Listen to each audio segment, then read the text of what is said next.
Doctor Narendra Dabholkar यांच्या हत्येला 11 वर्ष पूर्ण होत आहेत। या हत्या प्रकरणी न्यायालयाने काही दिवसांपूर्वी 2 मारेकरींना जन्मठेपेची शिक्षा सुनावली। मात्र इतर आरोपींना पुराव्याअभावी निर्दोष सुटका करण्यात आलेली आहे।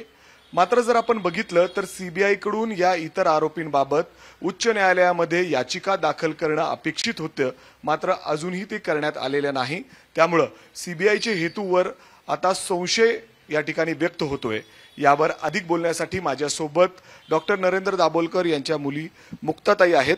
ताई, 100 दिवस आता उलटलेले आहेत हे निकाल येऊन, मात्र जे इतर आरोपी आहेत त्यांच्या बाबत काय म्हणणं आहे तुमचं? सध्या जर आपण स्टेटस बघितलं तर सीबीआय कडून तर उच्च न्यायालयामध्ये याचिका सुद्धा नाही। 3 आरोपींची निर्दोष मुक्तता झाली आहे आणि त्याबद्दल सत्र न्यायालयाने जजमेंटमध्ये असं म्हटलेलं आहे की यांच्याबद्दल संशयाला वाव आहे, परंतु सीबीआयने पुरेसा पुरावा मांडला नाही म्हणून यांना शिक्षा होऊ शकली नाही। तर अशा परिस्थितीमध्ये सीबीआयने मुळात या संदर्भातला अधिक पुरावा गोळा करण्यासाठी प्रयत्न करणं गरजेचं आहे आणि त्याआधी सीबीआयने उच्च न्यायालयामध्ये या तिघांच्या निर्दोष मुक्ततेविरोधात अपील दाखल करणं गरजेचं आहे। तर 100 दिवस उलटले तरी सीबीआय अजून उच्च न्यायालयात गेलेलं नाही। आम्ही कुटुंबीय म्हणून उच्च न्यायालयामध्ये आम्ही अपील दाखल केलेलं आहे। म्हणजे अर्थात जर आपण फॉलोअप बघितला तर कुठपर्यंत आलं? म्हणजे अर्थात त्यांनी कोर्टामध्ये याचिका दाखल करणं अपेक्षित होतं, ते केलेलं नाही। याच्यामध्ये काही पुरावे सीबीआयला मिळाले, तुमच्यापर्यंत ही माहिती पोहोचली आहे? कुठपर्यंत या केसचं सध्या स्टेटस आहे?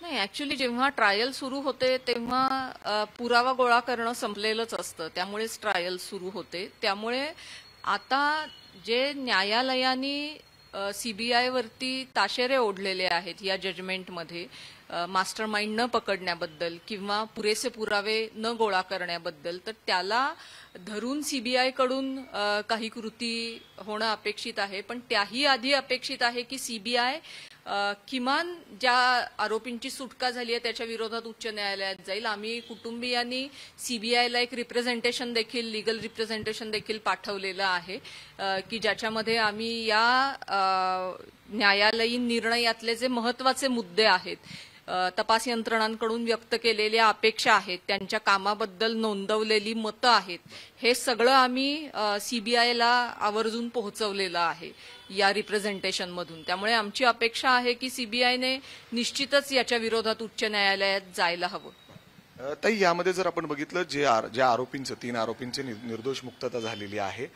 त्यांच्यावर तुम्हाला काय संशय? अर्थातच तुमच्यापर्यंत जी माहिती आहे त्यानुसार त्यांचं काही रोल म्हणजे एस्टॅब्लिश झालेला आहे?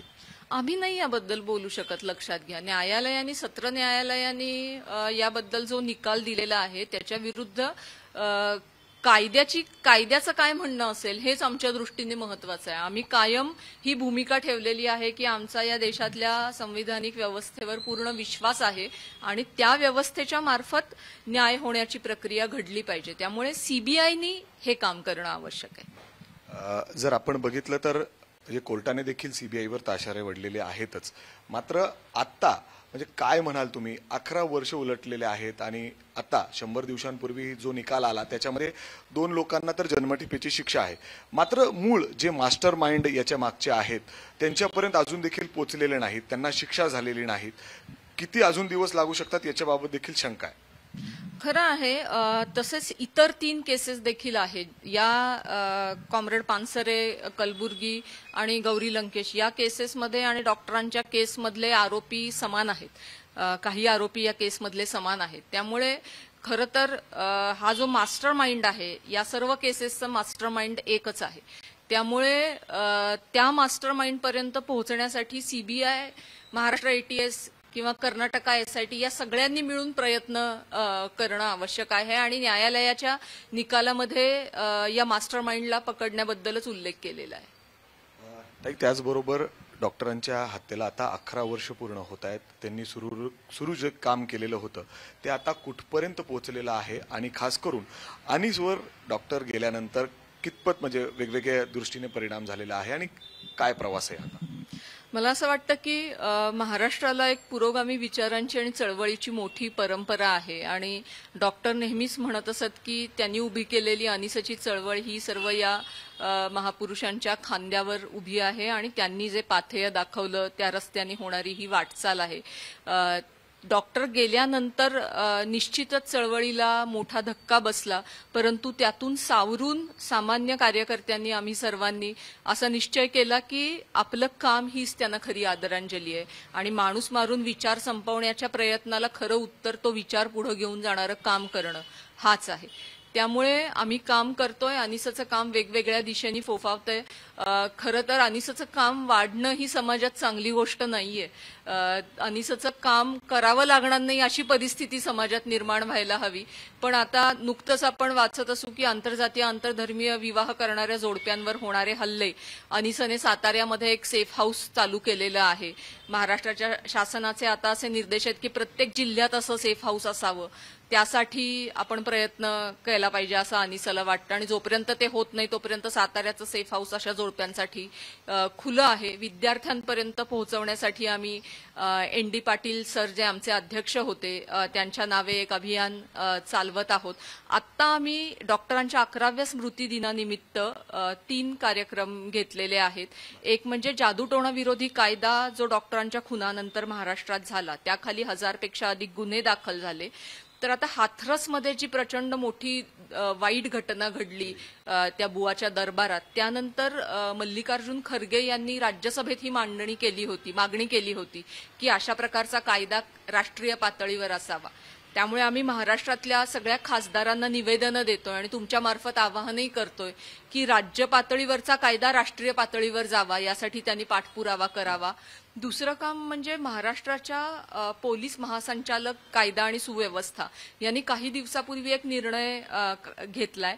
त्यानुसार प्रत्येक पोलीस ठाण्यात या कायद्याच्या अंमलबजावणीसाठी अंधश्रद्धा निर्मूलन कक्ष ते स्थापन करणार आहेत. तर हा निर्णय कागदावर न राहता प्रत्येक पोलीस ठाण्यात असा कक्ष स्थापन व्हावा यासाठी आम्ही पाठपुरावा करतोय. आम्ही जिल्हा पोलिसांना निवेदन देणार आहोत, पोलीस अधीक्षकांना. आणि तिसरं म्हणजे आम्ही दरवर्षी पुण्यामध्ये एक doctor Narendra Dabholkar memorial lecture organise करतो. यावर्षी आम्ही 20 तारखेला संध्याकाळी 6 वाजता पुण्याला साने गुरुजी स्मारकात वरुण ग्रोव्हर हे जे प्रसिद्ध स्टँडअप कॉमेडियन आहेत त्यांचं जिज्ञासा में जीवन याच्यावर व्याख्यान ठेवलेलं आहे. म्हणजे क्युरिओसिटी किंवा जिज्ञासा हे मूळ आहे विज्ञानाचं. तर त्या अनुषंगाने ते बोलणार आहेत. खूप खूप धन्यवाद. खरं तर डॉक्टर नरेंद्र दाभोलकर यांच्या हत्येला 11 वर्ष पूर्ण होत आहेत आणि अर्थातच ज्यांनी फायरिंग केलेलं होतं त्या 2 आरोपींना जन्मठेपेची शिक्षा लागलेली आहे. मात्र मास्टर माइंड अजूनही मोकाटच आहेत. त्याच्यासाठी सीबीआयनी पाठपुरावा करणं गरजेचं आहे आणि त्याचबरोबर जरी डॉक्टर दाभोलकरांची हत्या झाली असली तरी त्यांचे विचार कुठेही थांबलेले नाही, त्यांचं काम कुठेही थांबलेलं नाही. अनिसच्या माध्यमातून अशा वेगवेगळ्या स्तरांवर हे काम अजूनही सुरू आहे आणि अजूनही वेगवेगळ्या मागण्या वेगवेगळ्या पद्धतीने लोकांपर्यंत पोचण्याचं काम या ठिकाणी सुरू आहे. अर्थातच यामध्ये आता सरकारने आणि सीबीआयने आणखीन वेगानं काम करणं गरजेचं आहे असं दाभोलकर कुटुंबियांच्या वतीने मागणी होती. कॅमेरामॅन अमोल गवाळेसह मी मिकी घई, एबीपी माझा, पुणे. एबीपी माझा, उघडा डोळे बघा नीट.